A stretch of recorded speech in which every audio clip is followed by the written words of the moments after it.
जब भी हम किसी भी इलेक्ट्रिकल सर्किट को सॉल्व करते हैं तो उसके लिए हम ओम्स लॉ यूज़ करते हैं।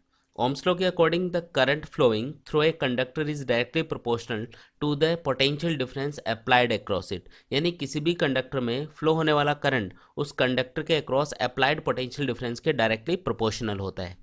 अगर हम इसे मैथमेटिकली लिखें तो हम लिख सकते हैं V is directly proportional to I। और यहाँ पे जब हम इस प्रोपोर्शनलिटी सिंबल को हटाएंगे तो इसकी जगह एक कांस्टेंट आएगा जिसे हम यहाँ पे R के सिंबल से रिप्रेजेंट कर रहे हैं। आर को हम कहते हैं इलेक्ट्रिकल रेजिस्टेंस। और रेजिस्टेंस किसी भी मटेरियल की वो बेसिक प्रॉपर्टी है जिसकी वजह से वो करंट या चार्ज के फ्लो का अपोजिशन करता है। अगर हम वोल्टेज और करंट के बीच में ग्राफ ड्रॉ करें तो ये ग्राफ हमेशा एक स्ट्रेट लाइन होगा, क्योंकि जो वोल्टेज और करंट है वो दोनों एक दूसरे के डायरेक्टली प्रोपोर्शनल हैं। और जब भी दो चीज़ें एक दूसरे के डायरेक्टली प्रोपोर्शनल होती है तो ग्राफ हमेशा एक स्ट्रेट लाइन होता है जो कि ओरिजिन से पास होता है। इसी कॉन्सेप्ट को हमने एक डायग्राम की हेल्प से रिप्रेजेंट किया है। यहाँ पे वोल्टेज या पोटेंशियल डिफरेंस वो रीजन होता है जिसकी वजह से किसी भी कंडक्टर में करंट फ्लो होता है, यानी करंट को फ्लो करने में जो हेल्प करता है वो है पोटेंशियल डिफरेंस।